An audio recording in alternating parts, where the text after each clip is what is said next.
very warm welcome to the Understanding Users podcast, brought to you by Researchable UX. It's great to have you with me. I'm your host, Mike Green. I'm a freelance user research lead and digital consultant based in the UK. Over the coming weeks, I'm going to be chatting to various digital experts who I've had the pleasure of working with in recent years. They're from various disciplines, including user research, UX design, development, and product management. And there'll even be a digital business owner or two. I'll be talking to them about how they came to be in their current roles, what they've learned along the way, and what advice they may have for others getting into the field. These are intended to be relaxed, informal chats with professionals who are keen to share their experiences. So sit back and enjoy. In this episode of Understanding Users, Frances shares her fascinating career path, including long ago stints at a violin dealer and even a Bollywood streaming site, and explains how and why her itch to build things helped her make the pivot from senior UX roles into retraining as a software engineer. She talks of her love of code, the dangers of organizations treating UX as a separate silo, and the importance of entire product teams normalising interaction with their users throughout the design and development process. We also ponder on the frustrating lack of diversity in the tech world and the risk of unconscious bias potentially creeping into product design as a result. Finally, she plays my 3-card challenge to share her favourite UX tool, favourite technique, and a trend she hopes to see in the future. Thanks for listening, and I hope you enjoy the episode. So my guest this time is Frances Maxwell, and Frances styles herself as a human-centred software engineer, which I'm really keen to hear more about in a minute. We had the great pleasure of working together a few years back as an agency, along with actually Robin, who was my first guest in the series. But it's great to have you on the show, Frances, and look forward to our chat. So great to be here. Thanks for inviting me, Mike. So nice to see you again after all these years. Absolutely. So let's kick off. Tell me a little bit about your role, Frances, and kind of the organisation you work for. Yeah, sure. I'm a software engineer. I work at Skyscanner, quite a well-known name in travel search, particularly for flight search, but we also do hotels and car hire. I've been there about 3.5 years. I've moved around the business. I've worked on various aspects like experimentation through to parts of the public-facing website. And most recently, I'm working in kind of internal tools. So I've got that kind of captive audience, working on like organizational information and access to that. And most recently, helping the sort of return of employees back to the office. So we've been building like desk booking tools and office administration tools for people to manage kind of workspaces. Right. And how are the digital teams kind of structured in Skyscanner? How many of you are there in a team, and what's the kind of skill set? That's a great question, and one that has varied so much in my years in digital. Skyscanner, like some other companies I've come across in my career, is very engineering led, and so the teams are very engineering heavy. My team, for example, it was 8 engineers. I think there's 6 engineers now, but that's it. No other discipline. We don't have a product owner, a designer, a researcher, anything like that. There are, but that is partly because we're an internal team, so we're sort of a little bit less well-resourced. The external-facing teams, they are more likely to have a product manager, a designer. Access to user researchers is quite limited. I would say my guess is that there are fewer than 10, and that's in a company of 1,200 people. So, yeah, user researchers are very rare resource at Skyscanner. Right. And who are your user groups, and what kinds of things are you working on day to day? Yeah, so obviously I've moved from external to internal facing. So now I've got a captive audience of our employees. I work in the employee enablement tribe. I actually really love that, and I always have, even when I was a UX person, because it's easy to do research with people because they're right there and you can just ask them. And then also, like when you release products, it's easy to see the impact and to get sort of ongoing feedback about how your products are going. So yeah, that's my user base now. Interesting. And you talked just then about a former life as a UXer, and I touched on that at the beginning. I'm fascinated to kind of delve into that a little bit more. And can you just kind of take me back? How did you get into digital, and kind of once you were within digital, what path you followed to get to where you are now? Yeah, sure. So I've had a lifelong interest in technology. I've always loved flashing and blinking lights. Like my dad was like a tech entrepreneur. Like he passed away like super young, like in the early 90s. But at that time, he was working on antivirus software, voice recognition systems. So he was like way ahead of his time. And me as like a young girl was like really good like MS DOS commands and like DOS spreadsheets and all the rest of that. So I ended up doing a computer science and electronic music degree because I love music too. And actually, that kind of killed my love for computer science. And I was like, I am never going to work in this. It is so dry and boring. Like, I'm sorry to say, but that's just what academic study of the subject did for me. And while I was there, I fell in love with classical music, and I worked in that for many years. I worked for 5 years at this prestigious violin dealer. But I was doing like techie stuff on the side. I was building websites for people. I was doing their database implementations. I built them an e-commerce website while I was there as well. And then I think I hit the grand age of 26, and I was like, I need to get a career. I can't stay in the violin shop for the rest of my life, even though it is wonderful here.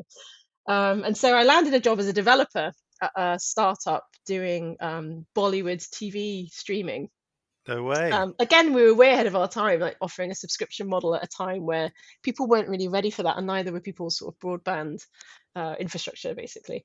But I was hand coding in HTML, CSS, JavaScript, PHP, MySQL in Notepad, and then just FTPing files up to a server. So it's like a really Wow. basic deployment. Yeah, it was a very no frills approach to development. It was crazy. It was there that I really got my bug for like UX because I'd be handed designs like for example, I was asked to build an electronic programs guide for a live TV channel. We were building, like when you press guide on your remote and it Yep. comes up with all the channels and what's happening at what time. It's quite a sophisticated thing to build as a developer. Um, and I was given no direction in terms of like, well, what should the journey be? Like, what happens when they click on this, or how do they navigate to the next time slot or whatever? So I was having to figure this stuff out by myself. And I was like, well, how can I do this? And I was like, well, I'll read about it.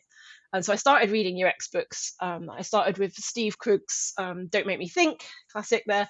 Donald Norman's The Design of Everyday Things. And then from there, I was just like hooked. I was like, this is fascinating. I love this. This is the career that I want to have. And so the startup folded. Our dreams of being millionaires wasn't realised. I know. I went 3 months with no salary, which is really tough in your 20s in London. And so I took the first job that I could, anything, and I got a job pretty much as an editorial lead at the Home Office. So working across the Home Office suite of websites, managing about 50 devolved editors to write for the web, learn how to write plain English, and consider your audience in your communications, things like that. The Home Office was very hot on usability and accessibility, and so that really sort of furthered my knowledge and interest in that. Then I got another job, a little bit more close to users, as a product manager in a magazine publisher. That's where I learned about Agile. I became a certified product owner. Again, another revelation of like, oh right, like so all these times when I've tried to predict everything up front and then always forgot about stuff, that's just the way that life works, and this process sort of accommodates that. So I just thought that was wonderful. And then eventually, bingo, I managed to get a job as a UX consultant in Reading at the digital agency where I met you. And then that was the beginning of like a 10-year career in UX and service design. And during that time, obviously, like you do a lot of user research, you see a lot of problems, a lot of unsolved pain points. I took the time, where these things weren't being solved in my day job, to write down in an app like ideas I had to solve some of these problems.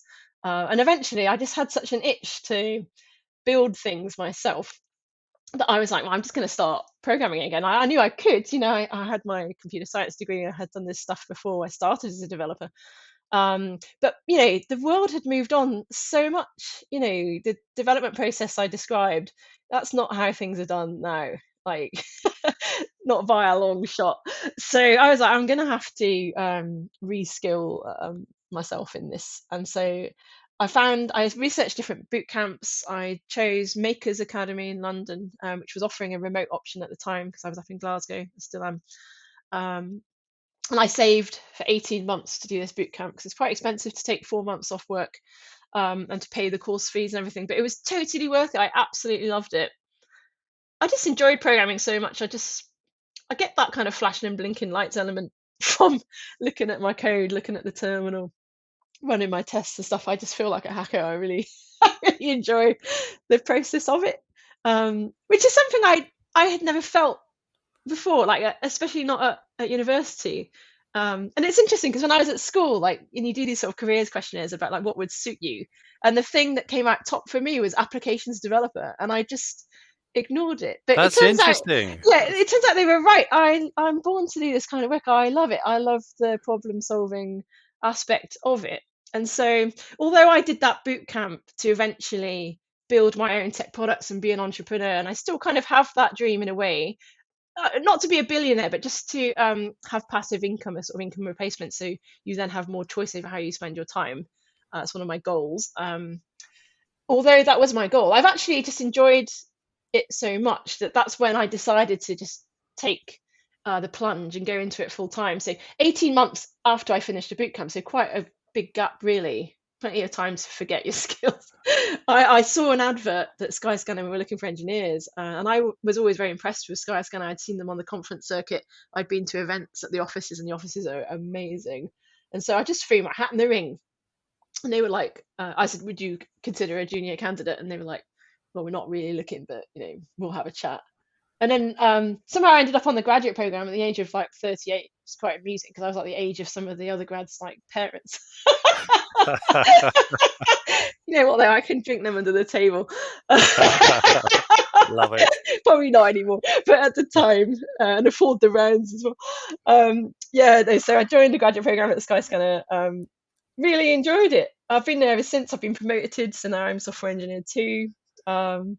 Loving the job. I have started building some products on the side, but I'm not in any rush in terms of monetizing them or anything like that. It's more of a learning experience and sort of consolidating my engineering skills. So I know it's a very long answer to your question, but it's quite a lengthy career to go through. No, that's fascinating. And what twists and turns. You've got content design in there somewhere as well as UX and development. I'm interested to know kind of how your time spent in the UX world has kind of complemented and helped you in terms of going back into development and being a developer. Oh, And it how kind helps. of complementary those skills Yeah, are. it helps enormously. I sort of feel like at one point I've had like every job on the Scrum team, right? So I've got high empathy for other members of the team, especially if they're in other disciplines. And I'm always asking difficult questions about like why are we doing something? What problem does it solve? How much do we know about this? Like what assumptions are we making and how sure are we about these? And these have led to good outcomes very often, often an improved product or a decision not to do something entirely. And that's very important in my team where we are only engineers. And so I think I've played a really good role in upskilling other people in that kind of thinking more in the problem space, not just on your tool. Definitely, definitely. So, how would you say that then product teams can ensure that they always have their users in mind, kind of when they're working on digital services and products? I think the key learning I experienced through doing it the wrong way for a long time is not to make UX into a silo where a specialist person goes off and does everything and then comes back with what Steve Cook calls the big honking report, right? That just isn't very, I don't know, it's not that motivating to read a report, is it? Even if it's got prioritized actions in it. What is more motivating is when you see user pain for yourself. And there's no substitute for that, really. And so, what I learned in my UX career was just to always bring people on the journey with me and to get them at minimum observing users and observing user research, and at best facilitating it themselves, even at the cost of like perfect methodology. I would rather someone, a developer, do an interview, accidentally ask a few leading questions. Like, it's okay, it happens, like we all do it, and just build that build it into the process where you're always interacting with users and you're not afraid of it, and it's actually something that just becomes normalized, and it's not like a big project that's costly and time consuming, but it's just something you do as part of your regular heartbeat in your process. There's always this conception I find like, oh, we haven't got time for user research, like it's this big deal, and it really doesn't need to be. You can do it in such a lightweight way, and you can change up your techniques. My team has been amazed at all the different ways in which you can do user research and the different levels of fidelity of prototyping that you might have. That's brilliant. I mean, I've always been an advocate, exactly like you say, of bringing the team with you and stakeholders and the clients on the process and getting them to observe research. But to actually do it, that's a step beyond. I think that's really. How did they find that? Were they kind of reluctant to it, or were they happy to roll their sleeves Yeah. up and kind of dive in? Did you have to Yeah, cajole them? terrified. There's a lot of cajoling and a lot of like, I will do the first session and you can watch. Well, so what we did is we set it up so that like I would do the first session and people would watch, and someone would take notes, and then the note taker would do the next session, and someone else would take notes, and then that note taker would do the next session and take the. Oh, So that's nice. Yeah. you would always have some exposure to note taking before you started it first, and I would always like you would in an agency, I'd always collaborate on a very detailed discussion guide ahead of the session so that everything was pretty much scripted. It was always the same. You just have to go through it, not too much thinking on your feet. And that took away quite a bit of fear, I think, because you're just following a process that it's written down, you've observed it, you've taken notes on it. It gives you that confidence to give it a go. And also, we have this kind of culture of like, it's all right if you mess up. Like, don't worry if you ask the wrong thing or you forget this or you said the wrong thing here. Like, it happens. Even professionals do it. Like, Totally. just go for it. Yeah. And the user's not going to know half the time one way or the other. It's only kind of if you're in the game, you know. So Yeah. that testing, was that kind of moderated lab-based testing, and there were observers in another room? Is it the kind of traditional way, or how did you do that? Yeah, so it's all remote now, isn't it? So everything we Yeah. do is remote via Zoom. We're not using any particularly fancy Right. tools. Recruiting for us is a breeze because we just do it on Slack. So yeah, we would just set up. We'd either invite people via a Slack thing, or we'd ask people that we knew that fit the kind of demographics that we were looking for, and then just set up Zoom sessions with them. Just put them in people's calendars. Right. Here's a question: what does user-centered design mean to you? Um, it just means involving users at every stage of the process and not just for validating your idea or your assumptions, but being really open to what you observe, and being so open, in fact, that you might throw your ideas and assumptions away and just really see like what is happening and what is the pain, and not try to take everything sort of literally what a user's saying about what they want, but sort of seeing what's behind what they're saying, if you know what I mean. um, so yeah, I mean, it's throughout the process really. You can use it in a formative way to generate ideas from observing those pain points, or you can use it to evaluate solutions. Either way, just always be involving users, and that's user-centered design in my opinion. Absolutely. Here, I second that. You touched on this a little bit before, but in terms of kind of COVID-19, the pandemic, and the way of working, both within the team and kind of how you deal with external users, kind of how's that affected things, or how have you? Obviously, everything is remote now. Kind of how's that affected you in your day-to-day work and work with the team? It's actually been a great advantage, because our team, all of the teams I've worked in Skyscanner have been across multiple locations, and so it meant that whoever was in the other office had a lesser experience essentially, and that ranges from any kind of technical collaboration through to your experience of line management.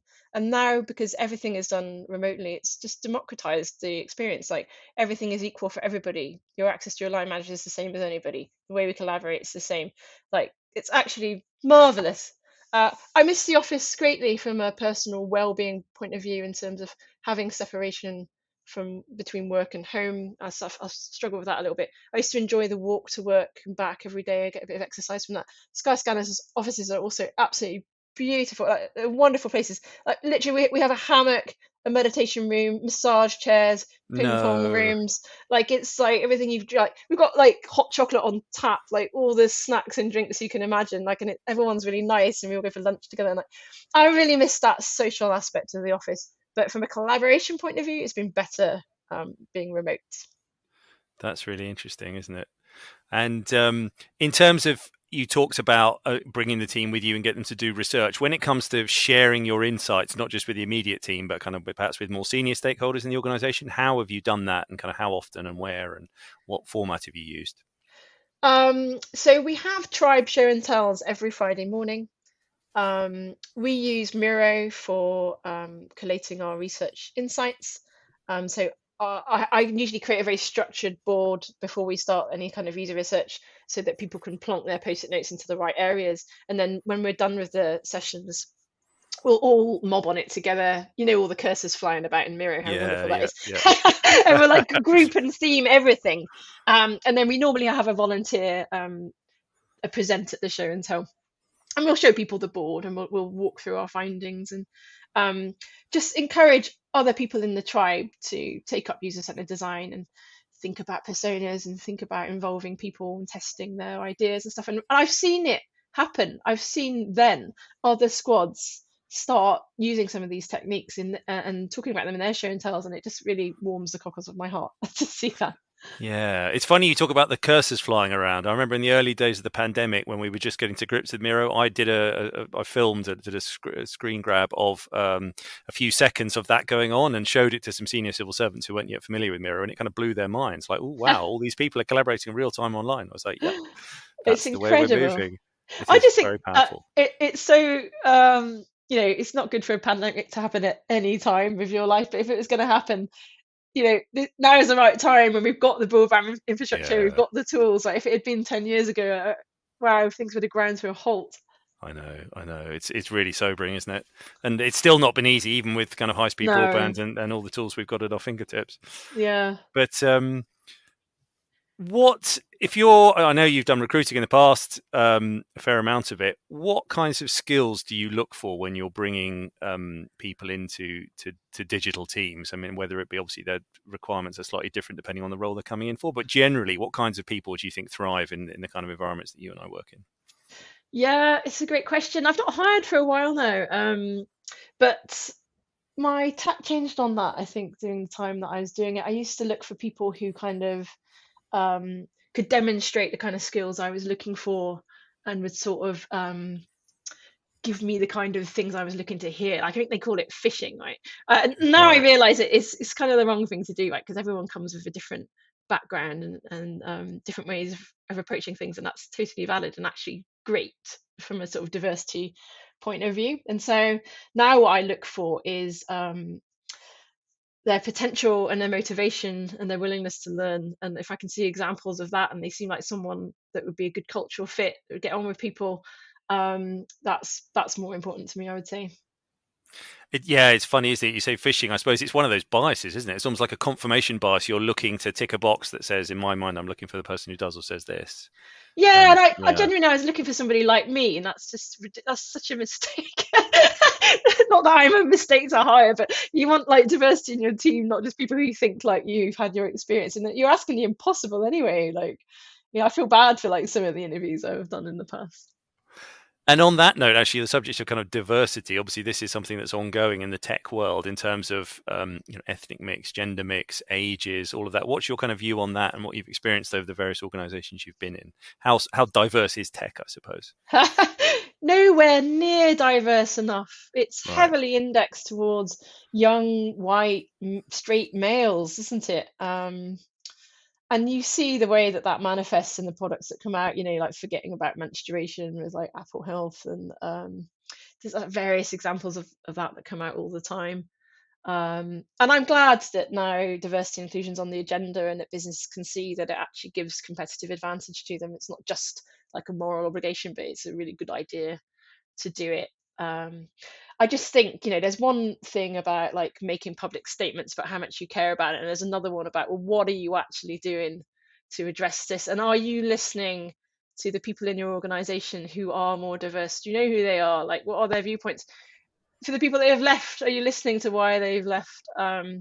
So yeah, I'd like to see more empathy, more action, and less chat, if you know what I mean. Mm-mm. Do you think though things are moving in the right direction, if I can put it like that, or is Yes, it but just slowly. But right? we're talking about centuries, millennia of like societal, being a patriarchy. Like it's going to take not just that point of diversity, but all of them, it's going to take time to equalize. But we can only try. I think one of the major barriers, I think, is people not realizing their own biases, especially nice people, because like you're a nice person, you're like, well, I'm not racist, I'm not sexist, I'm not ageist. Of course, you don't think you are consciously, but unconsciously, it's been built into you. And the sooner you acknowledge that, the better. One thing that I found very enlightening was when I read Blink by Malcolm Gladwell, which is all about unconscious bias. And he suggested doing the Harvard implicit association test.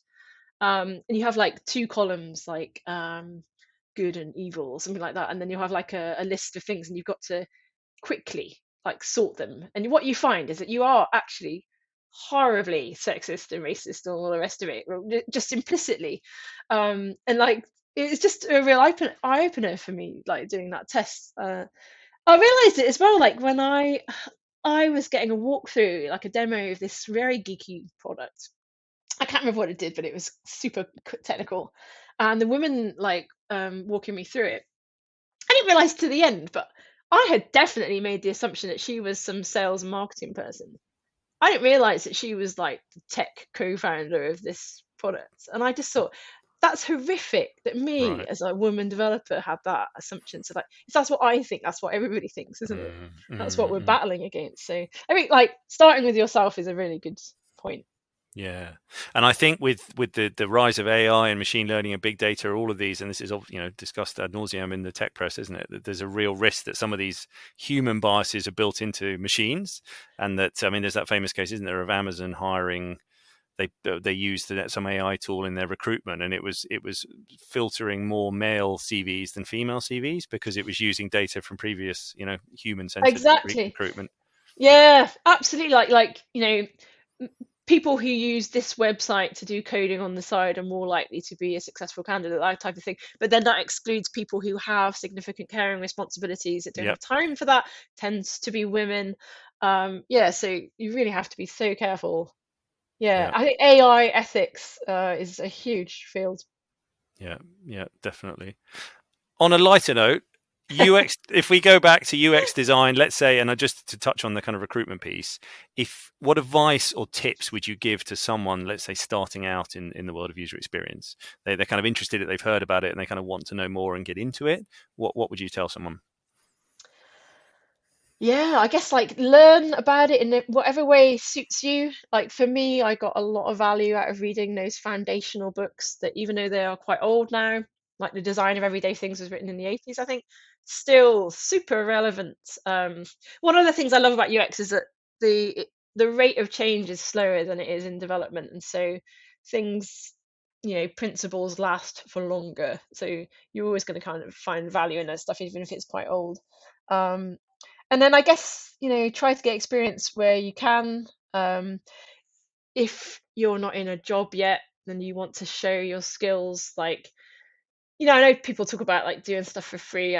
It's arguable whether or not that's ethically okay. But I've always liked the idea of, say, like writing a Medium article of like reimagining the changing room experience. Because for me, like buying clothes is like such a nightmare. It's full of friction and emotion, right? But I've got money to spend on clothes and I want clothes, but that problem is not well solved for me. So I've always wanted to write this article about like how I saw it, how you could change the journey to be more user centered. And I think it would be an interesting thing to put out there. And people, you build a kind of brand for yourself through like publishing posts and stuff like that, and you can do that without experience. So I guess just delve in, enjoy, feel free to make mistakes, do things wrong. That's often the only way that you can learn. Do user interviews on a product that you're interested in. There's lots of avenues to take there. Mm-hmm. Yeah, Network. Yeah. it's a field that lots of people want to get into, isn't it? So it's it's Oh, quite competitive. it's amazing. Yeah, I think UX is amazing. What do you love about what you do, Francis? Oh, I love everything about it. I really do. I think there's such potential to have an impact on the world in a positive way. Um, that's the main thing that gets me out of bed in the morning. That I just know that in some small ways I'm contributing to making some people's lives easier. And I get a lot of joy out of that. But I also get a lot of joy out of just the sheer process of doing it. Like I really enjoy all of the aspects, from the kind of research through to the sort of solutionizing and coming up with ideas, and then even the implementation of it. I find development incredibly creative. Like there's so many ways that you can implement a solution. It looks beautiful. I just love the look of code. I think it's gorgeous, and it's so gratifying like when it works.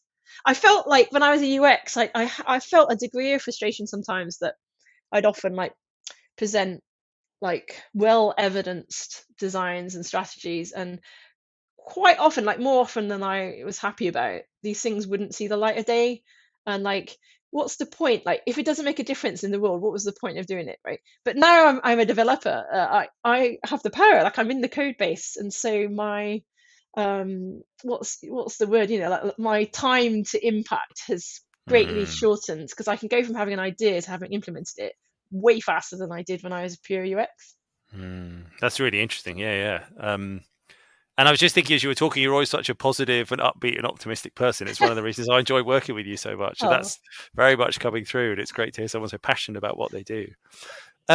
Where do you see your own career going in the next few years? Obviously, it's kind of taken some very interesting turns on the way to where you are now. What longer term, where do you see yourself? Yeah, so I've got some short-term news in that I'm moving on from Skyscanner. So Ah. I'm a full stack engineer at Skyscanner, which means that you do everything from front end to back end to infrastructure, which has been great for my learning. I couldn't have asked for a better place to start my engineering career. But I'm moving to a fintech company called Clio. It's like an AI chatbot that monitors your spending and sort of roasts you, frankly, in quite an irreverent, funny way. Like she swears at you, she sends you gifs about like, what the heck did you just spend at Amazon? Look how much you spent at Amazon in the last 6 months. And I just think it's hilarious. I just love the product. I think it's great. And I'm going there to become a front end engineer, which is great, because that's front end engineering fits more with my UX background, and it gives me that chance to kind of specialize. And it's a React Native mobile app as well, and a lot of my ideas are for mobile apps. So it just fits with my the direction in which I want to go, which is to develop my front end expertise and to continue on my kind of entrepreneurial path, where I still intend to put products out there that hopefully eventually will give me a degree of passive income, so I can then have that choice about how I want to spend my time. So I've got quite a clear vision about where I want to go, and I'm doing quite well on that path. But I've got to say to anyone who's like, oh, I don't know what my vision is or what my path is, like I didn't get there until I was 36, like when I read a book called Entrepreneur Revolution, and I was like, oh, this is it, this is what I want. And then everything sort of fell into place after that. So don't worry, like if you're not quite as sure what you want to do, feel free to meander around and have every job on the Scrum team before you figure it out. It's fine. Mm. It all helps. All of the jobs I've done have helped me. It does, yeah. I remember reading once, someone said most careers are lived forward and understood backwards, and I think that's absolutely true. Yeah. You make decisions sort of half in chance at the time, and it's only in retrospect you're like, oh, okay, that's why I did that. Very true. Yeah. A friend once said as well, he's like, when it comes to major decision points in your life, like do what gives you the best stories. And I think that's quite an interesting way to think about things as well. That's very true. That's very true. Brilliant. Last thing then, the 3-card challenge. So I've got here a tool, a trend, and a technique. And one is a diamond, one is a club, and one is a heart. I want you just to choose one. First one. I'll Which go one for do you the want? heart. Okay, so the heart is a tool. Okay. So choose your favorite tool. Maybe UX tool. It may not be, given your what you do at the moment. But kind of what is your go-to tool of choice when you're doing a day's work, and why?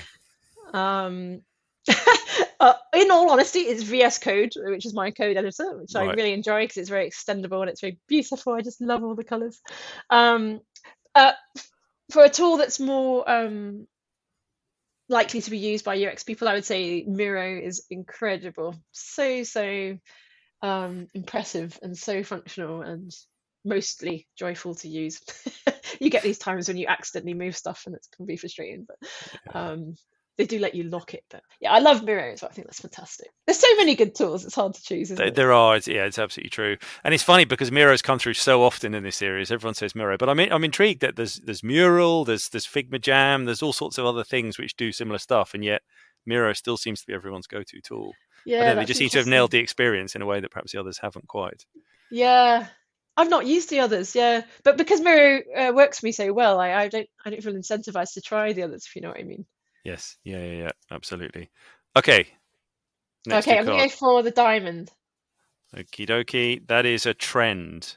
uh, Maybe a broad trend you see in digital in general, or something specific in the world what? you're in. How about a trend that I would like to see? Yeah, fine. I would like to see user-centered design being championed at an executive level as standard. I would like to see it at the C-suite level, so either in the form of like a chief customer officer, a chief experience officer, someone there who is understanding the importance of user research, and willing to challenge the foundations of what the company is built on based on what you see there. Um, I really hope to see that. I think that's what's needed. I think a lot of the issues with UX uh, aren't around the process and the ideas that come from it. It's not around the talent that you have. Often people, organizations have great UX talent, but they just don't have the leverage within the organization to see that change through. And it's an organizational design issue. And so, yeah, UX being more embedded into organizational design and championed at the very highest level is the trend that I would love to see. We need more CXOs, don't we? Absolutely. Yeah, It's starting to happen, but not quickly enough. not quickly enough. Maybe one day we'll see you on the front page of Wired, on the front cover. CXO. Yeah, you never know. I look forward to that. We'll get you back on the show then. Sure. And the last one is a technique. What's your... Okay, let's keep it to UX for now, but Yeah. what UX technique, what's your favorite one amongst many? Is Because I it remember working with okay you. to say two? Right. So my Of course. go-to gold standard technique is gonna have to be um, like one-to-one qualitative user testing with a depth interview, like because you can do so much. It's very efficient. You can fit a lot into a small block of time. So if you're limited in time and resource, there's tons you can do with that, right? So if you're going to do nothing else, do that, I would say.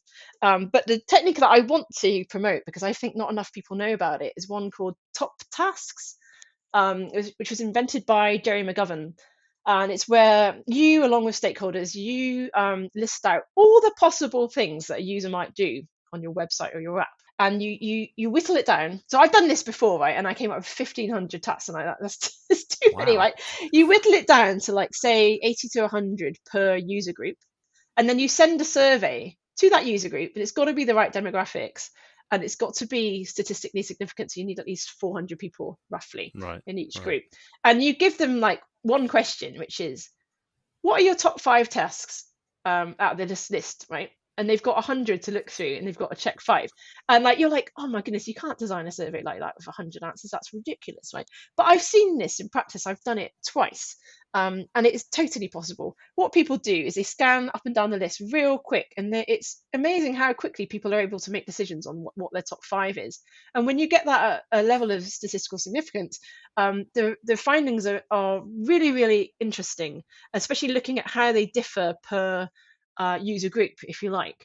And you can use that then to inform any sort of regular testing that you do, any sort of competitive benchmarking. They're essentially like your red routes. Like these are the tasks that matter the most and that you want to make sure are fully optimized before you start adding on extra stuff, essentially. I really think it's a great technique. It's very simple, doesn't take long, tells you a lot. And I think more people should use it. That's amazing. I've not heard of that. So you have a long list of, say, 100 tasks, and people have got to scan through them and choose their top 5. Yeah, Wow. so easy. Yeah. You need to make sure that the items on the list are sort of like organization agnostic. So you're not using like terms that only your Of organization course. makes sense. It needs to be generic. But so there's a lot of like crafting around the wording of those tasks. That's where the most time is taken. But after that, yeah, it's marvelous. And how can you avoid them just, presumably they're incentivized for taking part. How do you avoid them just choosing anything just to get the test over with? Yeah, you're always going to worry about that, I guess. But as long as your survey is pretty much just that and not too much else, then if they can see that that's the only one, like one out of 3 questions maybe that they have to Right. answer, then you're less likely to suffer from that. And if you've got enough people as well, um, you're going to like whittle out the few that behave like that. Hopefully, yeah. It's a good question, and I think like bad survey design is like a big issue in research, and then one that UX professionals talk about a lot, I guess. I think the problem with it is that like surveys were the only research technique that anyone was taught at school, and that it just remains with you for your career. So you're like, oh, just stick in a survey. But this is the one time where I love a survey for this. Yeah, it's interesting. And the science of survey design, the amount of conference talks that go on and books that exist around how to design a survey. You're absolutely right.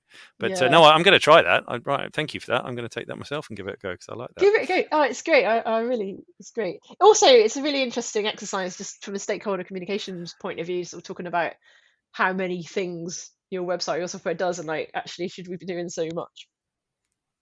Yeah, brilliant. That's everything I wanted to cover with you, Francis. So that's been absolutely fascinating, as always, to chat with you. I've learned a lot, and I'm sure those listening will have done as well. Do you have any other kind of burning thoughts or comments based on what we've chatted about before we wrap up? No, I think you've got it all out of me. It's been really lovely to talk to you. Great stuff. Well, thank you so much for taking part, and all the very best in your next move and in the future. Thanks so much. I'm looking forward to it. Thanks for listening to the Understanding Users podcast. If you enjoyed what you heard, do please like or comment wherever you're listening, and feel free to share it more widely. And feel free, of course, to drop me a line directly via LinkedIn or my website, researchable.uk. Links are in the show notes. Join me again next time, and I'll be talking to Ben Watson, a freelance interaction designer. We'll chat about his varied experiences working with large teams on government digital transformation projects here in the UK. Until then, stay safe and stay user-centered.